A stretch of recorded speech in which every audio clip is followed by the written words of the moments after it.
Bonjour à tous et bonjour à tous. Je suis Sherazade Dalmeda. Je suis heureuse de vous retrouver sur ce webinaire dédié à la recherche d'emploi en alternance. Nous allons passer 1 heure ensemble aujourd'hui et on est heureux de vous donner des conseils pratiques et répondre à vos principales questions. Sachez que vous aurez accès au replay dès la fin du live. D'accord. Par contre, vous allez voir, il y a un support qui va défiler. Vous n'y aurez pas accès, mais pour le coup, on va vous donner de nombreux conseils et d'autres informations par la suite. Vous êtes près de 300 à être connectés en ce moment et vous êtes plus de 1000 inscrits. Sachez qu'on est très heureux de vous retrouver aujourd'hui pour ce rendez-vous annuel et je vais vous partager quelques consignes avant de commencer, afin que l'interactivité soit la plus profitable pour chacune et chacun d'entre nous. Vous avez un bouton de chat en bas de l'écran. Ce bouton va vous servir à réagir et à partager vos émotions. Vous avez aussi un bouton question en bas de l'écran. Ce bouton va vous permettre de partager vos interrogations, vos questions personnelles et tout au long du live, nous allons tenter de répondre à toutes vos questions. Sachez également que vous pouvez liker les questions qui sont déjà posées par les autres participants. Restons ensemble, restez avec nous. Nous sommes ensemble jusqu'à 13h30. Nous allons également nous présenter. Pour ma part, je suis Sherazade Dalmeda, je suis consultante en développement professionnel à l'APEC et je suis basée à Paris. Au quotidien, mon rôle est d'apporter du conseil aux étudiants dans la même situation que vous et à des professionnels expérimentés qui questionnent leur évolution professionnelle. J'ai l'honneur de co-animer ce webinaire avec Olivier Gauvin de l'association WALT et avec Carole Bassène de l'APEC. Olivier, Carole, je vous laisse vous présenter. Bonjour, merci Sherazade de l'invitation pour pouvoir échanger aujourd'hui sur l'alternance et notamment l'apprentissage. Donc, je suis Olivier Gauvin, je suis le délégué général de l'association WALT, une association qui développe et fait des outils pour aider chacun à pouvoir s'orienter de la découverte des métiers jusqu'à je vais trouver l'entreprise et l'école qui vont pouvoir m'accompagner. Et pour ceci, on a développé de nombreux outils et notamment un site internet qui s'appelle walt.community, et puis deux autres, un qui s'appelle Walt Commerce et l'autre atlas.waltcommunity. Et l'idée, c'est vraiment de pouvoir vous donner toutes les ressources, tous les éléments pour pouvoir construire votre projet et aussi sécuriser votre construction de projet pour, in fine, aller vers l'alternance. Voilà. Merci Olivier. Carole ? Bonjour à tous, ravie également du coup d'être présente sur ce webinaire spécial alternance. Donc je suis Carole Bassène et je suis consultante en développement professionnel au Centre APEC de Bordeaux. J'accompagne du coup les jeunes diplômés à partir de Bac+3 et plus, ainsi que les cadres dans la sécurisation de leur parcours professionnel. Merci Carole. Et nous avons aujourd'hui un invité spécial. Un invité spécial qui s'est rendu disponible pour vous partager son expérience. Et Ryan, tu es avec nous aujourd'hui. C'est à toi. Bonjour à tous. Merci Sherazade pour l'invitation. Voilà, pour résumer très rapidement, je suis en alternance et je fais du contrôle de gestion technique en alternance. Et je suis actuellement en première année de DCG. D'accord. Merci. Merci à toi, Ryan. Pour poursuivre,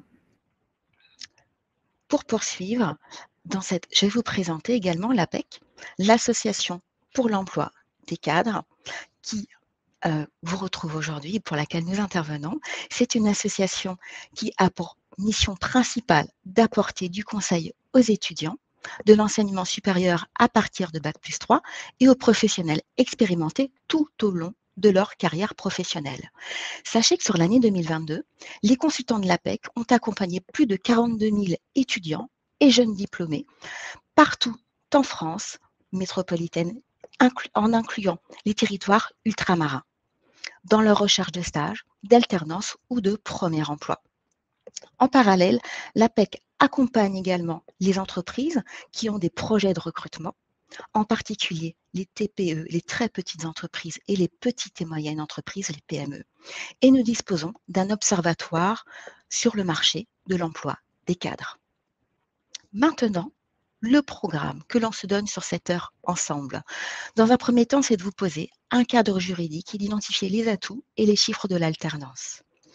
Ensuite, c'est bénéficier de conseils sur la meilleure organisation possible et à adopter pour votre recherche. Ensuite, on va vous partager des références, des sites où vous allez pouvoir retrouver des opportunités d'emploi en alternance. Et enfin, un outil pour vous assurer une recherche d'emploi en alternance efficace.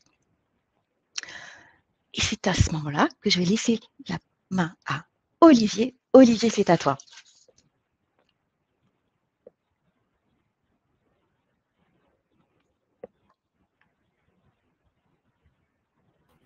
Alors, je crois qu'il y a un micro coupé, Olivier. Qu'est-ce qui… Bien vu, Ryan. Donc, excusez-moi, on m'avait donné la consigne de couper mon micro, donc je l'ai bien fait, mais on m'a pas donné la consigne de le rallumer, donc je ne l'ai pas fait. Donc, il existe deux types de contrats en alternance, un qui s'appelle le contrat d'apprentissage et un autre qui s'appelle le contrat de professionnalisation. Aujourd'hui, il est vrai que le contrat d'apprentissage a pris une dimension beaucoup plus importante, notamment depuis 2018. Et pour vous remettre dans le contexte, en fait, ces deux contrats sont ouverts aux jeunes de 16 à… Le contrat d'apprentissage de 16 à 29 ans et le contrat de professionnalisation de 16 à 25 ans, sachant qu'après 25 ans, vous pouvez toujours faire du contrat de professionnalisation, donc ce qui peut aider aussi pour la reconversion, pour les gens qui voudraient changer d'orientation. Tout simplement parce qu'après, il suffit d'être inscrit à Pôle emploi pour pouvoir bénéficier du contrat de professionnalisation. Donc, en fait, le contrat d'apprentissage et le contrat de professionnalisation sont les deux contrats aujourd'hui qui définissent l'alternance. Pour vous donner un petit focus sur le contrat d'apprentissage et vous donner l'évolution, en 2018, le nombre de personnes qui étaient rentrées en contrat d'apprentissage était d'environ 330 000. Et donc, vous voyez qu'aujourd'hui, en 2022, le contrat d'apprentissage représente 837 000, ce qui veut dire qu'en fait, le contrat d'apprentissage a eu un très fort développement depuis 2018. Et surtout, c'est dans tous les secteurs d'activité. On a souvent tendance à penser au secteur privé, les entreprises, mais vous avez aussi tout le secteur associatif et aussi la fonction publique territoriale qui recrute en apprentissage. Et donc, on pourra y revenir après, mais voilà, c'est pour vous dire, il n'y a pas de limite dans le type de structure. Et puis, il y a des efforts qui ont été faits d'une manière beaucoup plus importante pour toutes les personnes qui sont en situation de handicap, puisque l'apprentissage est ouvert, bien évidemment, aux personnes en situation de handicap et même dans la réglementation, dans ce qui est imposé au CFA, il y a des normes pour pouvoir mieux intégrer le public en situation de handicap avec des référents handicap qui sont dans chaque CFA et qui permettent aussi de faire le lien avec le monde de l'entreprise. Et puis, deux derniers points, c'est vraiment pour tous les métiers, toutes les filières, comme vous pouvez le voir. Ça va du CAP au Bac plus 5 et plus. Et on voit bien qu'aujourd'hui, l'apprentissage est notamment tiré par le supérieur et a fortiori pour les Bac plus 3 et plus, qui est en principe vous aujourd'hui. Et donc, aujourd'hui, tout l'apprentissage est notamment en fort développement dans l'enseignement supérieur. Et puis, c'est pour tout type d'entreprise, des petites aux très grandes. Et pourquoi je le précise? Parce que souvent, on a tendance à voir les très grandes entreprises comme tout salarié. Néanmoins, l'apprentissage est fortement développé dans les TPE-PME, souvent les entreprises de moins de 50 salariés qui font en fait le tissu économique, mais auquel on a des fois moins l'habitude de penser quand on va rechercher un contrat, et notamment un contrat d'apprentissage ou en alternance. Quelques raisons pour lesquelles les entreprises recrutent en alternance. Ça, c'est issu d'un observatoire que l'association WALT porte avec la Fondation Indeco et le cabinet de conseil Quintet, où on a été interroger les dirigeants d'entreprise, un peu plus de 600, pour savoir quelles étaient les raisons pour laquelle ils recrutaient en alternance. On pourrait a priori penser que c'est lié aux aides de l'État, lié au financement spécifique, puisque vous le savez, les personnes qui sont en alternance, en fonction de leur âge, ont une rémunération qui est un pourcentage du SMIC ou de la convention collective. Et on pourrait a priori penser que l'alternance et notamment l'apprentissage est un des moyens utilisés par les entreprises sur les motifs financiers. En fait, ce n'était pas le cas. La principale raison pour laquelle les entreprises recrutent, ce sont d'abord des enjeux de ressources humaines. Et la première chose, c'est de pouvoir fidéliser à moyen terme des nouveaux collaborateurs. Tout simplement parce que les entreprises se sont aperçues, et notamment par rapport au Bac+3 et plus, que souvent, les personnes qui font de l'alternance sont plus fidèles dans l'entreprise. Donc, il y a un turnover qui est moins important à l'issue du contrat en alternance. Et donc, c'est pour ça qu'elles ont fait aussi le choix de pouvoir développer ce dispositif. Et surtout, aujourd'hui, toutes les entreprises ont un enjeu de sourcing ou d'attractivité. Et l'alternance est pour elles un moyen d'aller capter, d'aller recruter des nouveaux collaborateurs qu'elles vont pouvoir former à leur spécificité, pour lesquels ils vont pouvoir apprendre les codes de l'entreprise, parce que je précise, pour ceux qui ne le sauraient pas, que l'alternance, c'est d'abord un dispositif de formation et d'emploi. Et donc, à la formation et emploi, parce que, comme l'indique le nom, il y a une alternance qui est plus ou moins différente. Donc, vous allez d'abord être en entreprise et donc vous allez pouvoir apprendre le métier, développer vos savoirs avec de l'expérience professionnelle et pouvoir les conforter, les renforcer via des cours dans un CFA ou dans une école qui va vous permettre à la fin d'obtenir un diplôme.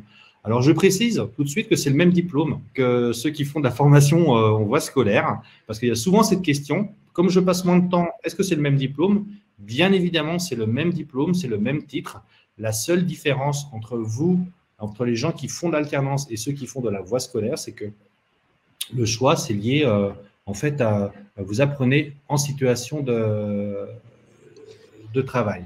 Et surtout, on voit bien que le taux d'insertion à l'issue est beaucoup plus important et le taux d'obtention des diplômes est aussi beaucoup plus important quand on fait de la voie par alternance ou lorsqu'on fait de la formation par voie scolaire, on va dire la formation classique. Dernier point sur lequel je voulais préciser, sur lequel je voulais porter votre regard, ce sont sur les aides qui ont été mises en œuvre. Depuis le 1er janvier 2023, il y a un nouveau dispositif qui a remplacé les anciennes aides exceptionnelles. Et depuis le 1er janvier 2023, toute entreprise qui recrute en apprentissage peut bénéficier d'une aide de 6 000 €. Voilà, une aide au recrutement, une aide pour aussi maintenir ou assurer soit la rémunération ou alors le temps passé par le tuteur qui va pouvoir vous accompagner dans votre projet. Et cette aide a été instituée et elle sera jusqu'à la fin du quinquennat. Donc voilà, c'est une bonne nouvelle pour toutes les entreprises et ça concerne tous les niveaux de qualification, tous les publics. La seule limite, c'est jusqu'à 30 ans pour les contrats de professionnalisation. Voilà, donc l'apprentissage, c'est pour tous les niveaux, c'est pour toutes les filières, c'est pour tous les métiers et c'est dans tous les types d'entreprises. Et aujourd'hui, il n'y a pas de questions à se poser par rapport à la qualité, puisque on voit bien que tout le monde est très intéressé. Et aujourd'hui, dans l'observatoire qu'on a lancé avec la Fondation Indeco et Catet Conseil, en fait, 8 alternances sur 10 recommandent l'alternance par rapport à leur choix de formation et à leur dispositif d'emploi. Mais je pense que Ryan pourra en parler beaucoup plus longuement que moi. Voilà, donc c'est ce que je voulais vous dire par rapport à l'alternance. C'est un vrai choix aujourd'hui en termes de formation. Et on voit bien que tous les jeunes qui choisissent l'alternance et notamment l'apprentissage le font par choix et non plus par défaut. Tout à fait. Merci Olivier, merci pour ce partage. Je vais demander à Carole, est-ce que Carole, on a des questions pour Olivier déjà? Oui, tout à fait. Alors en fait, on a une question d'Andy qui demande pourquoi choisir finalement l'un ou l'autre apprentissage ou professionnalisation. Est-ce que c'est finalement peut-être à l'étudiant de choisir, à l'entreprise ou ça dépend de l'école? Alors pour répondre, c'est souvent lié à l'école. Historiquement, le contrat d'apprentissage, avant 2018, on va le dire, était surtout pour les premiers niveaux de qualification. Quand je dis premier niveau de qualification, c'était les CAP, et même si ce sont des bacs ou des niveaux bac, le brevet professionnel ou le bac professionnel. Depuis 2018, l'alternance, et notamment l'apprentissage, s'est énormément développé. Donc, je vous le disais, 330 000, 830 000 cette année, ce qui veut dire qu'aujourd'hui, toutes les écoles proposent de l'apprentissage. Donc, en fait, c'est plutôt l'école qui va proposer le dispositif, parce que, en fait, le contrat d'apprentissage s'applique à tous les métiers, tous les diplômes, tous les titres.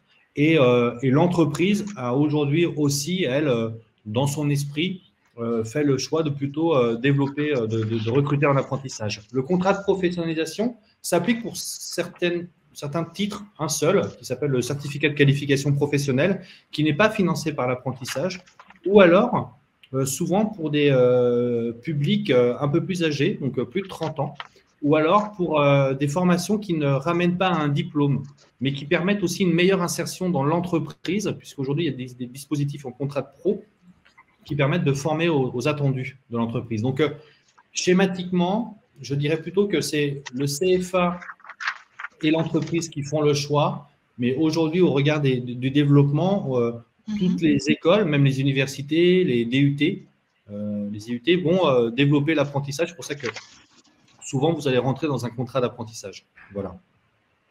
D'accord.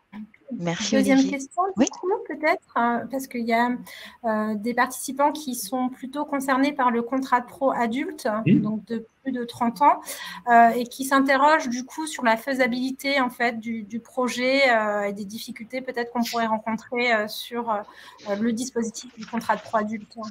Alors, la première chose que nous, on rencontre par rapport à ce contrat de pro adulte, c'est souvent que les personnes qui vont faire le choix du contrat de pro adulte vont se mettre, entre guillemets, en concurrence par rapport à un public plus jeune, on va dire moins de 26 ans, tout simplement, et l'entreprise, et la clé d'entrée, c'est souvent le niveau de rémunération, puisque vous savez que quand vous avez moins de 26 ans, le niveau de rémunération est un pourcentage du SMIC. Donc voilà, en fonction de votre âge, de votre diplôme, et ça, vous pourrez retrouver les informations un peu partout. Après 26 ans, c'est le SMIC. Donc, en fait, beaucoup de publics adultes me disent « Bah ouais, mais moi, je suis en concurrence avec des gens qui vont être payés moins cher. » Ça, c'est la première chose. Je dis « Ouais, mais en fait, quand on est en public adulte, bien évidemment, on n'a pas la même expérience professionnelle, on n'a pas les mêmes compétences, on a tout un vécu qu'on peut amener et qu'on peut valoriser. C'est aussi ça qui explique des fois la différence en termes de rémunération. Pourquoi, avec un public de moins un jeune, on va payer entre 45 à 60% du SMIC? Parce que de fait, il a aussi une expérience de la vie professionnelle à acquérir, il a aussi des codes de l'entreprise à acquérir, et donc c'est en ça où la différence va se faire. Et Scheherazade pourra peut-être mieux vous l'expliquer après, c'est comment on arrive à se positionner, à vendre le dispositif. Et l'idée pour un contrat de pro adulte, c'est souvent dans un dispositif de reconversion.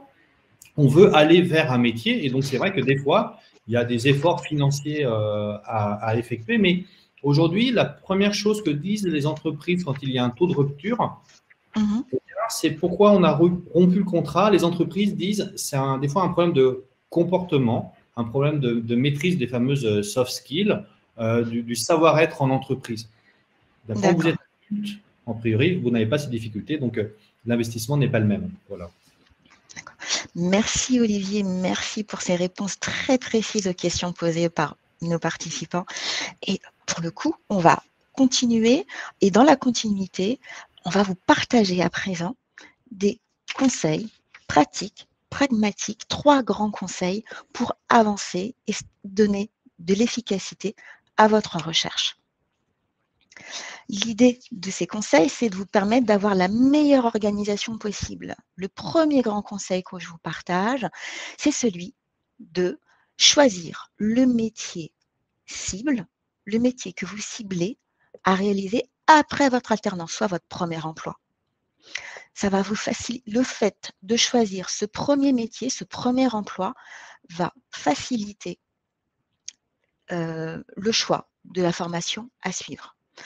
Comment faire pour choisir ce premier emploi? Je vous invite à contacter des professionnels qui exercent aujourd'hui le métier qui vous intéresse. Ça va vous permettre de clarifier vos intérêts professionnels. Ensuite, vous serez à même de choisir plus aisément la formation à suivre. Pour cela, vous avez 3 ressources, Wall Community avec l'onglet Jobs, My Job Glasses et l'APEC, les fiches métiers. Ces 3 ressources peuvent vous aider à identifier un métier que vous aimeriez réaliser en premier emploi, ensuite à contacter des professionnels qui l'exercent et à clarifier vos intérêts professionnels. Deuxième grand conseil que je vous partage, c'est celui de sélectionner 3 programmes de formation à minima qui soient en lien avec le métier cible, soit votre premier emploi après l'alternance. Comment est-ce que vous pouvez faire? Premier temps, contactez des universités, des CFA, des écoles qui vous ont été recommandées par des professionnels expérimentés. Ensuite, questionnez ces professionnels expérimentés qui sont également des anciens élèves de certaines écoles et questionnez-les sur leur évolution de carrière après la formation. Tout ça, ça va vous permettre du coup d'identifier le programme de formation qui sera le plus adapté au métier que vous ciblez par la suite. Pour ce faire, vous avez 3 ressources. Walt, le guide du routard de l'alternance, aussi la bonne alternance, l'apprenti, annuaire régional. Il y a une pratique que j'utilise au quotidien quand je vous reçois en atelier collectif ou en individuel. C'est également d'utiliser LinkedIn. Donc, je vous donne les étapes. Oralement, je vous invite à noter. La première étape, c'est d'aller sur la page LinkedIn de l'entreprise, la page LinkedIn de l'école ou des écoles que vous avez identifiées. Puis, vous allez sur l'onglet « Anciens élèves ». Et dans l'onglet « Anciens élèves », vous pouvez regarder le parcours professionnel, en tout cas les profils et parcours professionnels des anciens élèves diplômés de telle ou telle école. Vous pouvez même oser, et je vous invite à oser, les contacter pour leur demander des conseils sur votre orientation. Quels conseils auraient-ils à vous partager pour réaliser tel ou tel métier? Ou quelle filière devriez-vous choisir? Ou quelle spécialité est la plus demandée aujourd'hui ou demain pour réaliser tel ou tel métier? D'accord. Troisième grand conseil, je vous invite fortement, et dans la continuité de ce que je vous partage déjà, à vous tenir informé de l'actualité du métier et du secteur que vous souhaitez rejoindre pendant votre alternance, mais surtout après votre alternance pour votre premier emploi. N'hésitez pas à vous connecter à l'actualité généraliste et économique avec la presse papier, radio, TV et podcasts et sites internet. D'accord? Abonnez-vous aux newsletters, à des pages LinkedIn entreprises ou sur le site internet des entreprises qui vous intéressent, ils ont souvent une newsletter à vous proposer. Abonnez-vous. D'accord? Vous pouvez aussi suivre, grâce aux réseaux sociaux, l'actualité des professionnels qui évoluent sur ces secteurs. Ça va vous permettre d'être informé régulièrement et d'organiser votre veille documentaire et informationnelle. Sachez que dans le monde de l'entreprise, on a besoin, quand on vous reçoit, on vous accueille dans le cadre d'un entretien, on a aussi besoin de que vous connaissiez, que vous ayez une certaine culture professionnelle, une culture du secteur, une culture du métier, indépendamment de l'offre d'emploi que vous avez identifiée. On a besoin que vous connaissiez ce qui se passe en ce moment au niveau économique, au niveau sur l'industrie, la mécanique, le monde social, le monde de la santé, et ainsi de suite. Tenez-vous informé de l'actualité. Vous avez à votre disposition des bibliothèques, des CIO, le CIDJ. Vous avez également des fédérations professionnelles qui peuvent vous partager de l'information et vous avez des OPCO, des opérateurs de compétences qui ont des observatoires. Donc, vous allez sur le site OPCO, c'est OPCO sur un opérateur de recherche. Et le mot observatoire, ce sont des mots-clés pour vous aider à trouver de l'information et à organiser votre veille documentaire. Et maintenant, je vous partage un outil pour vous permettre d'assurer une recherche efficace. Sur cet outil, c'est un rétroplanning. Pour que vous ayez cette ligne temporelle pour organiser avec efficacité votre recherche. Oui, vous pouvez être amené à rechercher une alternance, et en l'occurrence une entreprise en alternance entre le mois de mars et le mois de décembre. Sachez que la grande difficulté quand on est en recherche d'alternance, c'est de trouver une entreprise qui voudra bien vous accueillir, voudra bien vous transmettre son savoir-faire et son savoir théorique, en complément de l'apport apporté par une école, un CFA ou université. Donc, la recherche d'une entreprise est ce qui va vous prendre le plus de temps. Donc, commencez par cela, dès le mois de mars ou le mois d'avril. Aujourd'hui, nous sommes le 4 avril 2023 et oui, vous pouvez déjà commencer votre recherche. Vous avez a priori déjà ciblé le métier cible que vous souhaitez rejoindre en premier emploi et vous avez commencé à organiser votre veille documentaire et informationnelle. Ensuite, vous avez commencé à lister des entreprises ou des secteurs d'activité qui vous intéressent. Et si vous avez l'angle secteur d'activité, alors vous pouvez dès à présent lister des entreprises qui évoluent sur chaque secteur d'activité que vous ciblez. Vous pouvez organiser cette liste sur Excel, papier, quel que soit le support, de manière géographique. Quelles sont les entreprises de tel secteur qui sont situées dans ma région ou dans une autre région que je cible parce que je suis mobile géographiquement. Pour rechercher une entreprise et pour contacter les entreprises, vous aurez besoin d'un kit de communication qui est composé d'un CV, d'un profil LinkedIn à jour et qui raconte l'histoire que vous voulez, le métier que vous ciblez pour demain et pendant votre alternance, une lettre de motivation et puis votre abonnement à des job boards. Job boards, ce sont des plateformes où on peut retrouver des offres d'emploi. Ensuite, dès le mois d'avril et au mois de mai, vous pouvez contacter des centres de formation, universités, pour connaître le calendrier et le processus de recrutement de ces écoles, CFA et universités, et pour identifier les établissements scolaires. D'accord ? Choisissez, soyez conscient et mature pour choisir le programme de formation qui vous est proposé. Il doit être le plus en lien, ce programme ou ces programmes, avec le métier que vous ciblez. Étape 1, on choisit le métier. Étape 2, on choisit le programme. Et enfin, le contrat d'alternance, vous pouvez les signer entre le mois d'avril et le mois de décembre. La signature du contrat d'alternance va dépendre souvent du calendrier qui vous est imposé par l'école. C'est l'école, votre correspondant relation entreprise au sein de l'école qui vous dit à quelle date quelle est la date butoir de signature de votre contrat. Carole, peut-être qu'il y a des questions qui sont posées avant de passer la parole à Ryan. Oui, tout à fait. Merci, Sherazade. Donc, on a beaucoup de questions, du coup, qui sont sur la stratégie réseau et notamment comment retrouver le bon contact, l'adresse mail, par exemple, d'un recruteur. Je ne sais pas si tu as des petits tips. Voilà, j'ai invité à déjà s'inscrire sur l'atelier Oser faire du réseau. Parce qu'on en parle pendant une journée, autant dire qu'une heure ne suffira pas, mais peut-être que voilà, il y a aussi. Alors tout à fait, merci Carole pour cette question qui a été partagée dans l'onglet questions.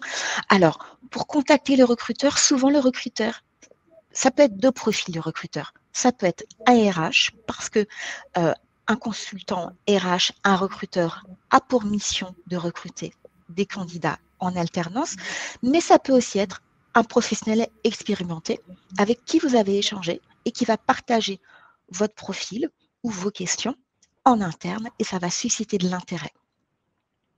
Voilà les éléments que je peux partager comme réponse. Et dans les slides qui étaient proposés juste avant, effectivement, à l'APEC, nous proposons des ateliers gratuits collectifs en présentiel ou en distanciel sur d'une part votre profil LinkedIn qui peut vous permettre d'identifier de nombreux interlocuteurs RH et opérationnels, c'est-à-dire des personnes qui réalisent le métier, qui sont des professionnels expérimentés.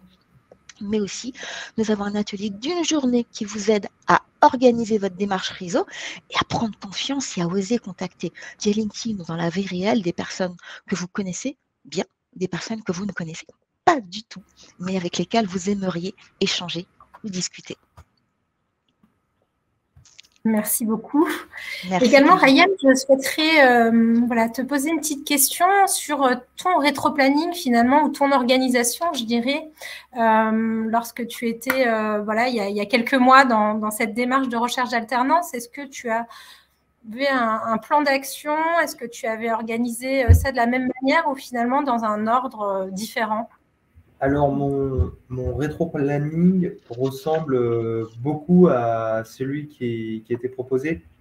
Alors, il faut savoir que moi, j'étais en CDI avant et que je basculais en alternance pour reprendre mes études. Et du coup, dans cette période-là, j'ai démissionné en janvier 2022. Et du coup, en termes on va dire de timing pour déjà dans un premier temps trouver une école, trouver une entreprise, j'étais, on va dire, en avance. Et du coup, ça a permis de m'organiser et à faire les choses étape par étape. À savoir, la première étape, du coup, pour moi, c'était de trouver une école, ce qui a été assez rapide. Et seconde étape, ça a été du coup de trouver une entreprise. Et je m'y suis pris mars. Je trouve que c'est un bon, on va dire, un bon début pour commencer on va dire, à lancer des candidatures. Mais je sais qu'il y a certaines entreprises, pour par exemple les rentrées septembre, qui s'y prennent des fois, voire début janvier. Du coup, ça, c'est un élément à prendre en compte. Et du coup, courant mars-avril, j'ai eu quelques refus. Et dans cette même période, j'ai eu aussi l'occasion de rencontrer l'APEC et d'avoir des conseils aussi APEC. Et du coup, ça m'a permis de réajuster mes dossiers de candidature. Et ça suit encore le rétro-planning proposé par Sherazade. Et en ajustant, ça m'a permis d'avoir un taux de réponse bien plus intéressant. Et en effet, du coup, septembre, début de la rentrée scolaire, plus signature du contrat. Très bien, donc tu dirais que finalement cette démarche de recherche, c'est une vraie stratégie et qu'il faut y aller étape par étape.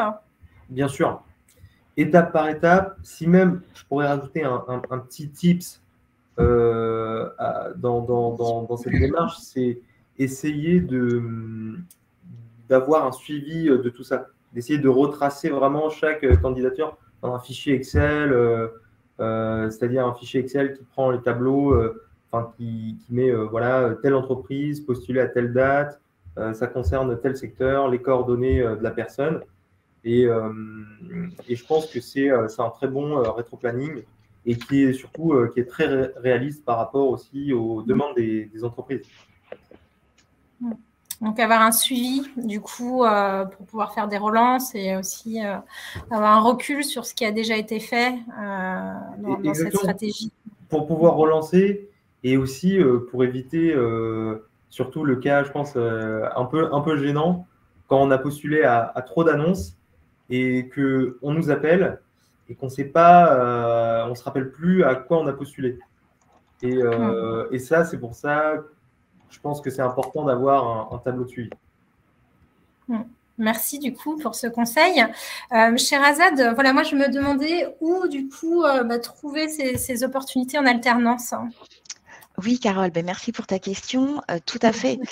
L'APEC, on vous a préparé des conseils également pour trouver des opportunités en alternance. En l'occurrence, on vous conseille de vous abonner à des sites d'offres d'emploi, parce que la recherche d'alternance, vous l'avez entendu, Olivier vous l'a dit, c'est un emploi. Donc, il y a des sites comme l'APEC, site apec.fr pour trouver des offres d'emploi en alternance.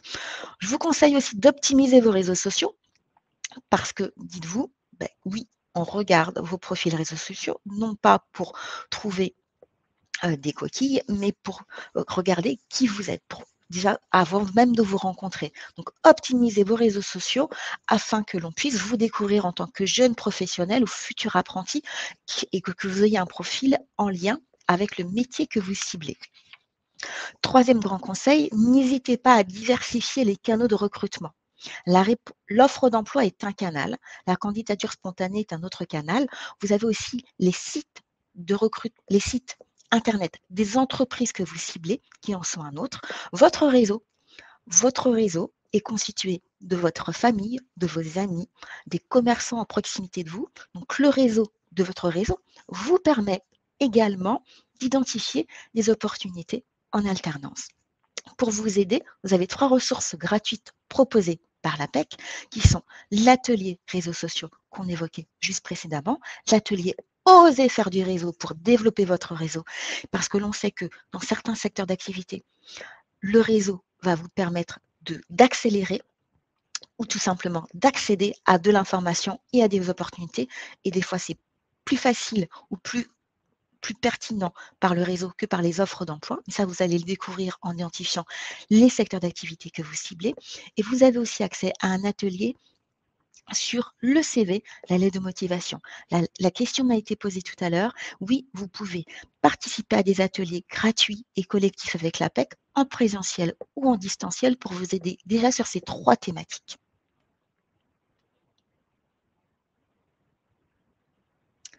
Toujours sur les offres d'emploi, regardez ce qu'on vous propose.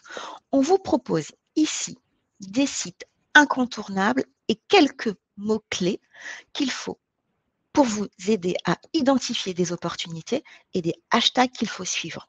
Par exemple, pour les sites incontournables, vous avez La Bonne Alternance, vous avez le site de Walt avec l'onglet Jobs.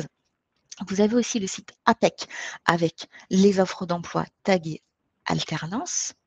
Vous avez aussi d'autres associations qui sont présentes ici pour d'autres associations, d'autres structures surtout qui sont là pour vous apporter du conseil, mais avant tout des offres d'emploi. Donc, vous allez pouvoir accéder à cette liste qui va vous être partagée. D'accord ? Et les hashtags que l'on vous invite à suivre, ce sont les hashtags objectif alternance, apprentissage, alternance, d'accord, Walt Community et le hashtag recrutement fonctionne également. Vous avez de prochains forums, prochains événements auxquels vous pouvez vous inscrire et participer pour rencontrer des entreprises qui recrutent des profils en alternance. Vous avez des prochains événements. Vous en avez un demain qui se déroule à Paris, demain le 5 avril, où 1000 opportunités de stagiaires d'alternance vous sont proposées. C'est en soirée. D'accord ? Vous avez aussi d'autres événements qui vous sont proposés. Vous les voyez à l'écran. Cette liste vous sera partagée juste après. Toujours dans les prochains événements, vous avez des événements au mois d'avril, vous avez des événements au mois de mai, et ce sont des événements qui vous sont partagés partout en France, d'accord ? Donc, partout en France, notamment le forum de l'alternance dans les prochains jours. N'oubliez pas, je n'ai pas encore partagé ça, mais n'oubliez pas que les recrutements en alternance se font autant dans le secteur privé, des entreprises que l'on identifie, que l'on côtoie au quotidien, mais il y a aussi des recrutements qui se déroulent dans le secteur public. Je crois, Olivier, que tu avais des éléments à nous partager sur ce point-là. Avec ton micro. Et oui, je n'oublie pas de réouvrir le micro. Oui, le secteur public, je le disais au début, est un secteur qui recrute énormément. Alors, c'est en fort développement et souvent on n'y pense pas. Alors, ça peut être les collectivités locales. Quand je dis collectivité locale, ça peut être la mairie, ça peut être le conseil régional, mais ça peut être aussi des structures qui recrutent aujourd'hui beaucoup en alternance et qui vont des politiques de recrutement, notamment en apprentissage. L'armée recrute en apprentissage, mais il y a aussi les hôpitaux, il y a la caisse primaire d'assurance maladie. En fait, il y a tout un univers du secteur de la fonction publique territoriale auquel on pense peu quand on va chercher un contrat. Donc, ça vous donne la possibilité de faire votre alternance et notamment votre apprentissage dans ces structures. Ils recrutent sur tous les métiers. Je donne souvent un exemple, alors qui n'est pas fait pour vous, mais néanmoins pour des gens qui ont un bac+3, mais néanmoins, par exemple, la mairie de Paris cherche des élagueurs, des gens qui vont s'occuper de la taille des arbres, du traitement des arbres. Et donc, c'est vraiment pour vous dire qu'ils ont tellement de métiers différents, ils ont tellement d'actions différentes que vous pouvez facilement aller postuler dans ces structures. Et juste pour compléter, alors c'est pas pour faire de la publicité, mais juste pour compléter par rapport à tes événements, on a sur Walt un champ qui s'appelle Walt Event, qui essaye aussi de référencer tous les événements qu'il y a au niveau national. D'accord. Vous êtes souvent en local, et donc voilà. Donc, et ne pas hésiter aussi à aller au salon de l'alternance et de l'apprentissage, parce que les entreprises ont réinvesti les salons de l'alternance et de l'apprentissage. Voilà, elles sont reparties dans ces salons, donc n'hésitez pas à y aller. Et n'oubliez pas que c'est d'abord la première chose qu'ils vont voir, c'est vous. Et donc, voilà, c'est aussi par rapport au premier aspect que vous aurez. D'accord. Merci Olivier pour ce complément d'infos. Alors, je voulais vous demander à Carole pour le coup. Carole, est-ce qu'on a des questions éventuellement pour Ryan ou sur d'autres questions à partager? Oui, alors Ryan, moi j'aimerais te poser une question, la partager. Alors elle n'est pas forcément voilà, pour toi, mais j'aimerais du coup te la poser, notamment sur les outils de candidature. On a beaucoup de questions sur le CV, sur la lettre de motivation. Donc je ne sais pas si tu peux nous partager toi tes pratiques voilà, sur ces outils. Et puis également sur est-ce que pour toi une lettre de motivation, voilà, ça te paraît encore important d'en faire une, et quelle est la stratégie finalement, parce que voilà, pour optimiser le temps aussi, parce que ça prend du temps de faire une lettre parfois. Je vais essayer de répondre à cette multi-question. Dans un premier temps, tu parlais des outils de candidature. Il y en a qui ont été affichés dans les précédents slides. À savoir les sites spécialisés de recrutement. Celui qui me vient en tête, c'est Welcome to the Jungle. Il y a pas mal de sites qui sont très bien faits pour ça. Bien évidemment aussi, et je pense que ça, c'est on va dire, c'est plus qu'un outil, c'est une méthodologie qui est, je pense, très peu utilisée. C'est que il faut prendre en compte que dans les entreprises, quand par exemple il y a une offre qui se place, la plupart du temps, il y a on va dire un délai entre le moment où elle est publiée et le moment où l'entreprise en a besoin. Et du coup, c'est important de savoir aller sur le site du recruteur, faire un combo avec LinkedIn pour justement aller rechercher, on va dire, directement à la source le besoin. Ça, je pense que ça peut être aussi un outil redoutable dans la recherche d'une alternance. Et tu parlais aussi juste avant, Carole, de la lettre de motivation. De la lettre de motivation. Alors pour moi, je pense que c'est plus trop d'actualité, la lettre de motivation. Et je pense vraiment que ça dépend de l'entreprise. C'est-à-dire que je pense qu'il y a certaines entreprises qui vont y accorder un certain formalisme et pour lesquelles où ce ne sera pas tant la lettre de motivation qui sera lue, mais plutôt l'effort d'avoir fait une lettre de motivation. Et pour mon cas personnel, de ce que j'ai vraiment pu voir, la lettre de motivation était souvent lue en diagonale, et les gens avec qui j'ai pu échanger quand j'étais en entretien de recrutement me challengeaient surtout sur mon CV et ce que j'ai pu faire. Très peu sur la lettre de motivation. Très bien.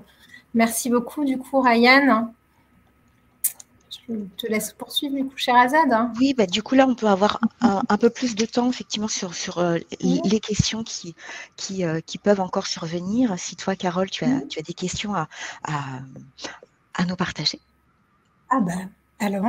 Alors, du coup, toujours sur la lettre et le CV, on a une question du coup de Nadi Laure sur est-ce qu'il y a des ateliers optimisés CV, lettre de motivation spéciale recherche d'alternance? Donc, je peux y répondre peut-être directement à l'oral, peut-être. Tout à fait. Ouais. Oui. Oui. Alors, on a des ateliers, en effet, et des web ateliers pour tester votre CV, lettres et profil APEC. C'est vrai qu'on a aussi la possibilité d'être visible sur le site de l'APEC en créant votre profil.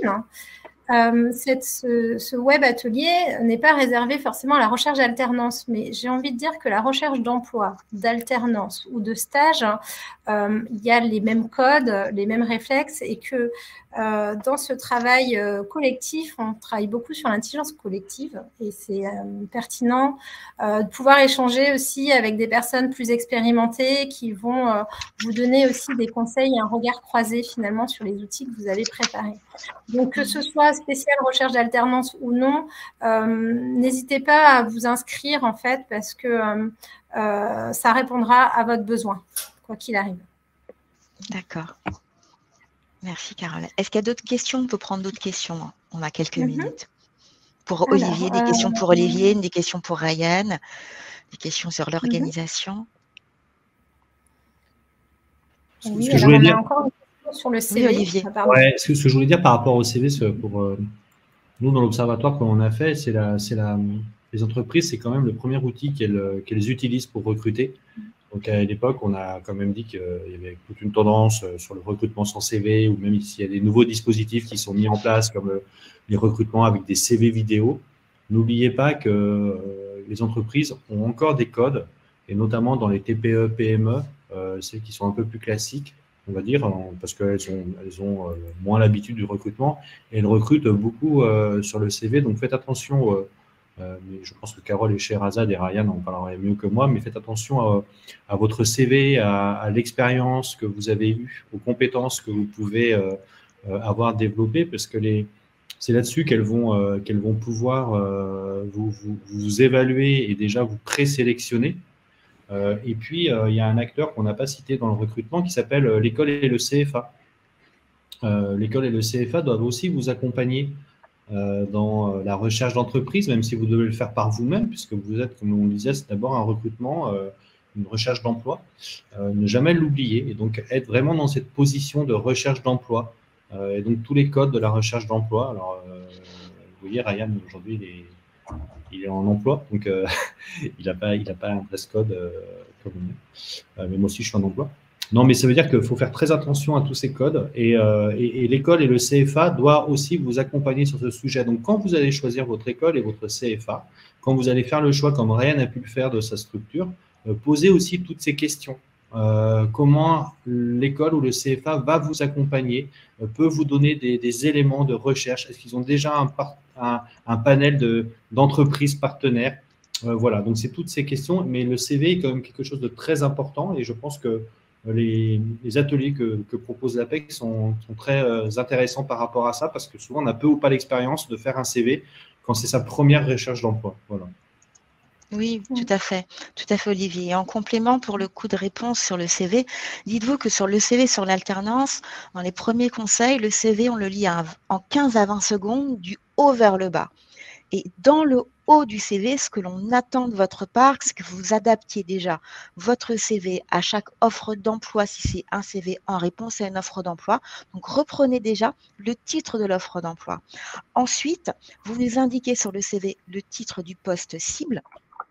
Vous nous indiquez la période d'alternance que vous recherchez, 2023-2024, et vous indiquez aussi le cycle de l'alternance. Est-ce que c'est quelques jours par semaine, 2 jours, 3 jours, 2 jours en entreprise, 3 jours à l'école, ou l'inverse, ou si vous allez être 2 semaines en entreprise, 1 semaine à l'école.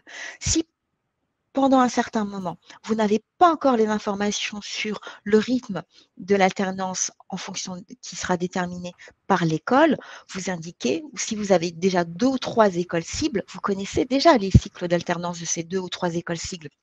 Vous pouvez donc indiquer ces informations-là en haut de votre CV.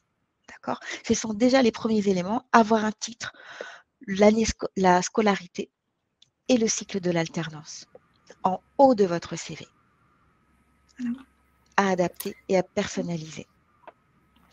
Pour poursuivre,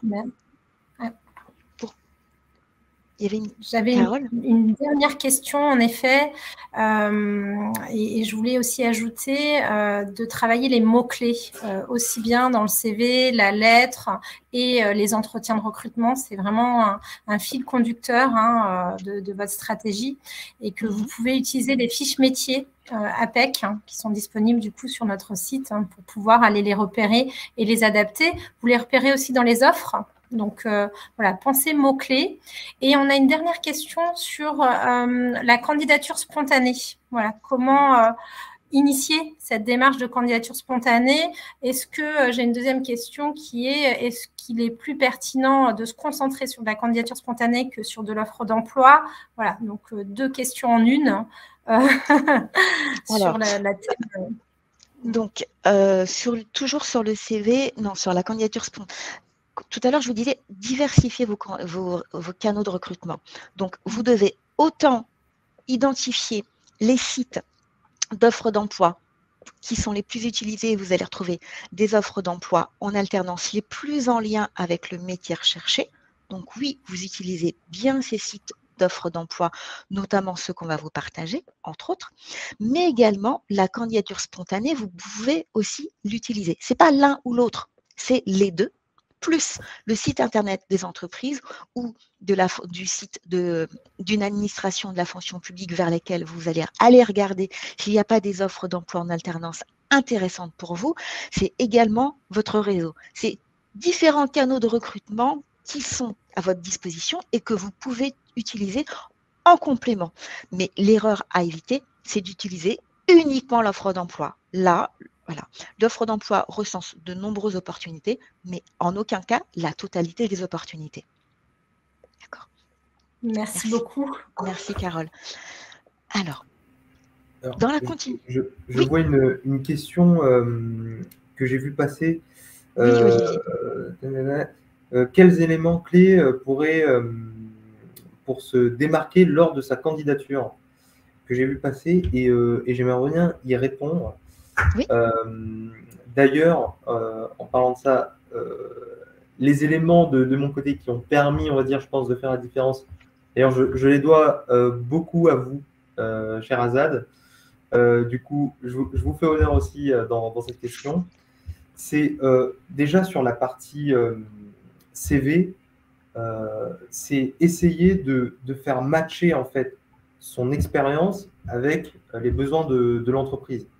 Et déjà, ça, forcément, quand on fait ça, ça veut dire que le CV qu'on est en train de rédiger, c'est un CV qui est sur mesure. Et ce n'est pas du coup un dupliqué copier-coller. Et ça, c'est très important parce que les recruteurs le voient très vite quand c'est un copier-coller. Et surtout, en fait, faut comprendre aussi que quand il y a un recrutement de la part d'une entreprise, c'est qu'il y a un besoin. Et c'est important de répondre à ce besoin.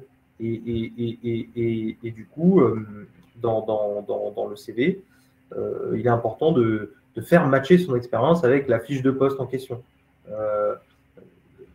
En effet, pour des personnes qui n'ont pas du tout d'expérience, ce sera beaucoup plus compliqué. Mais à ce moment-là, c'est intéressant de parler des activités extrascolaires. Et parce qu'il y a toujours moyen de revenir, on va dire, à la fiche de poste via des activités extrascolaires qu'on a pu faire qui matchent un peu l'esprit de la candidature.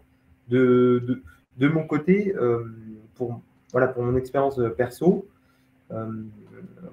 j'avais déjà une expérience professionnelle de 2 ans environ dans le métier contrôle de gestion. Et forcément, dans mes candidatures, les missions que je décrivais au contrôle de gestion que j'ai pu faire, c'était les missions les plus sexy que j'ai pu faire. Et en fait, ce n'est pas forcément une bonne chose de décrire ça. Ça a été beaucoup plus malin de réajuster, on va dire, c'est-à-dire de pas uniquement parler des missions, les plus grosses missions que j'ai pu faire, mais des missions qui matchaient avec l'offre d'emploi. C'est-à-dire, le but, en fait, c'est ensuite de pouvoir dire en entretien, j'ai cru comprendre qu'il y avait telle compétence qui était demandée, ça tombe bien, parce que j'ai pu justement expérimenter ce genre de travail, de tâches précédemment dans ma précédente expérience, ou expérimenter des choses qui s'en rapprochent le plus. Et voilà pour quelques éléments de réponse qui permettraient de se différencier sur le CV. C'est-à-dire vraiment essayer de répondre à quelque chose qui cible au mieux l'offre. Tout à fait. Merci beaucoup, Ryan, pour ce retour d'expérience très pratique et vécu pour le coup. Merci de ce partage. Et puis, dans la continuité, on arrive doucement vers la fin de ce webinaire. Je vous partage à nouveau une checklist pour optimiser votre recherche d'alternance et surtout vous assurer que vous avez bien réalisé telle et telle étape. Cette checklist, ainsi que les sites Internet incontournables, sont déjà téléchargeables pour chacune et chacun d'entre vous avec le bouton Apps. Vous avez un bouton Apps, APPS, en bas de l'écran. Vous pouvez dès à présent télécharger cette checklist et les sites incontournables à regarder et à utiliser pour rechercher une alternance, une opportunité. Donc, dans cette checklist, je vous invite à vous poser ces questions-là qui vous sont proposées. Vos principales compétences. Quel intérêt pourrait avoir une entreprise à recruter un profil comme le vôtre? Quel est le contrat d'alternance adapté à ma situation? On l'a vu tout à l'heure en début du webinaire. Est-ce que j'ai déjà contacté au moins 10 professionnels du secteur ou du métier que je cible? Est-ce que j'ai déjà organisé ma veille informationnelle pour suivre l'actualité? Et puis, quelle est la dernière actualité du métier ou du secteur que j'ai ciblé? Aussi, des quelques questions relatives à l'organisme de formation que je suis en train de sélectionner, d'accord? Et puis, vous inviter à participer au prochain forum, comme on l'évoquait tout à l'heure, puisque les entreprises qui recrutent sont présentes au salon et au forum. Donc, c'est l'occasion pour vous d'aller à leur rencontre. Votre titre de communication, est-ce qu'il est prêt? Votre CV est-il actualisé, adapté? Ma lettre de motivation, ma déclaration de motivation, est-elle prête? Est-ce qu'elle raconte bien? Est-ce qu'elle est bien complémentaire plutôt à mon CV? D'accord. Et puis, est-ce que j'ai suivi certains hashtags, comme nous le précisait à nouveau Carole? Et ainsi de suite. Cette checklist et les sites incontournables sont téléchargeables dès à présent avec le bouton Apps. D'accord? N'hésitez pas à la télécharger. Ensuite, ce qu'on voudrait vous proposer, c'est de vous retrouver. De vous retrouver sur des ateliers collectifs animés par Carole. Carole? Oui, bonjour. Oui, du coup, donc vous allez avoir accès au sondage. Excuse-moi, j'étais en train de lire du coup les questions en même temps. Donc, vous avez un sondage du coup qui va vous être proposé pour peut-être participer à un web atelier justement sur cette stratégie, le plan d'action, pouvoir aussi poser des questions de vive voix et on peut se retrouver du coup soit demain à partir de 18h jusqu'à 20h ou le 6 avril à 12h30, donc ce jeudi, pour qu'on puisse ensemble continuer ces échanges, pouvoir répondre aux questions qu'on n'a peut-être pas eu le temps de traiter et de répondre. En tout cas, c'est avec grand plaisir que je reviens vers vous dans l'après-midi avec le lien pour les personnes qui souhaitent y participer. N'hésitez pas, répondez au sondage.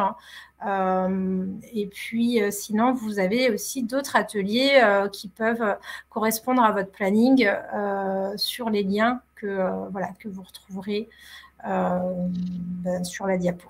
D'accord, merci Carole. Donc vous avez compris, hein, vous avez le bouton sondage auquel vous pouvez répondre et vous avez Carole qui est disponible pour vous retrouver demain entre 18h et 20h, puis jeudi 6 entre 12h30 et 14h30 pour continuer à répondre à vos questions et vous apporter d'autres conseils dans le cadre de l'alternance. Vous pouvez vous inscrire, en tout cas exprimer votre intérêt par le bouton sondage. On vous a proposé d'autres sondages, précédemment. N'hésitez pas à y répondre dès à présent et sachez que partout en France, inclus dans les territoires ultramarins, l'APEC est présente pour vous apporter du conseil. Je tenais à remercier, pour le coup, Olivier Gauvin de l'association Volt de nous partager à chaque fois son expertise sur l'alternance. Je tenais aussi à remercier Ryan pour sa disponibilité, son retour d'expérience et sa confiance envers l'APEC. D'accord ? Je vous laisse la parole à chacune et à chacun d'entre vous pour le dernier mot de la fin, le dernier conseil. Dites-nous. Moi, j'y vais. Le conseil que je peux donner, c'est, on l'a dit tout au long de, je crois, de ce webinaire, c'est développer votre réseau. Donc, n'hésitez pas à parler de votre projet à tous les gens que vous connaissez. C'est souvent comme ça qu'on est agréablement surpris. Je dis toujours aux gens, même si vous pensez que vous ne serez pas pris candidaté, on n'est jamais à l'abri d'une bonne surprise.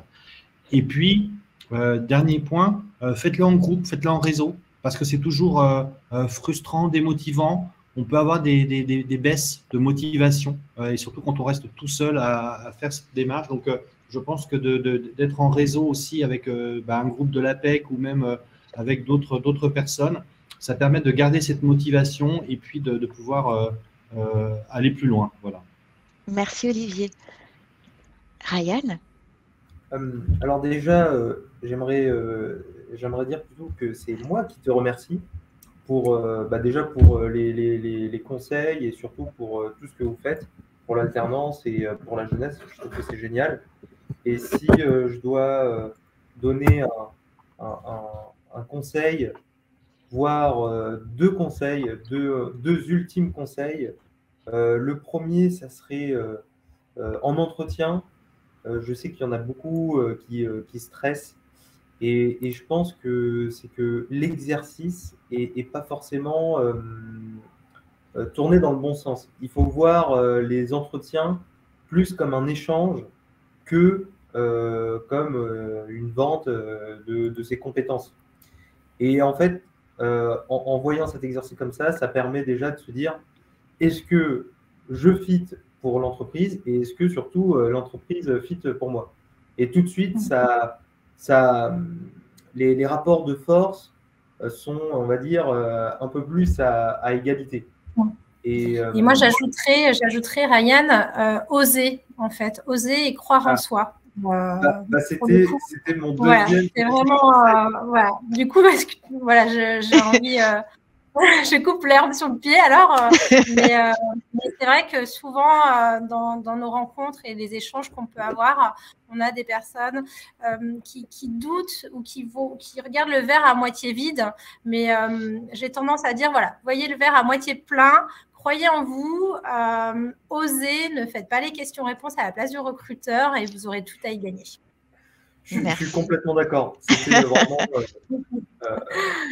merci Sherazade pour cette animation et Olivier aussi voilà, pour merci, ta présentation. Merci. Et Ryan, ton témoignage et ton retour d'expérience est très précieux. Merci à tous. C'est précieux. Merci à tous. Merci encore. Merci de votre présence. Merci de votre mobilisation. Merci de vos questions. Je tenterai de répondre à toutes les questions auxquelles on n'a pas encore pu répondre par la suite, par mail pour le coup. Vous avez une adresse mail si vous souhaitez nous rejoindre, si vous souhaitez nous contacter, jdgardelion@apec.fr. Vous pouvez me joindre, solliciter un rendez-vous individuel si vous le souhaitez. La priorité, c'est peut-être de contacter Carole, qui est disponible avec vous demain et après-demain. Je souhaite à nouveau à vous remercier pour vos questions, mobilisation, à remercier nos invités, Ryan, Olivier, notre partenaire avec l'association Volt, Carole, qui est basée à Bordeaux, elle ne nous l'a pas dit, mais elle est basée à Bordeaux. On est là chaque année avec vous pour répondre à vos questions sur l'alternance. On vous retrouve dans quelques mois avec d'autres angles, d'autres questions. On vous souhaite bon courage, bonne recherche d'emploi en alternance. D'accord ? Ça fonctionne, ça prend avec de la méthode, perspicacité et avec de l'audace. Ça fonctionne. Ryan nous l'a confirmé. Olivier nous a partagé des conseils. Carole nous a partagé ses conseils expérimentés. Et on vous dit à chacune et à chacun à très bientôt sur l'alternance.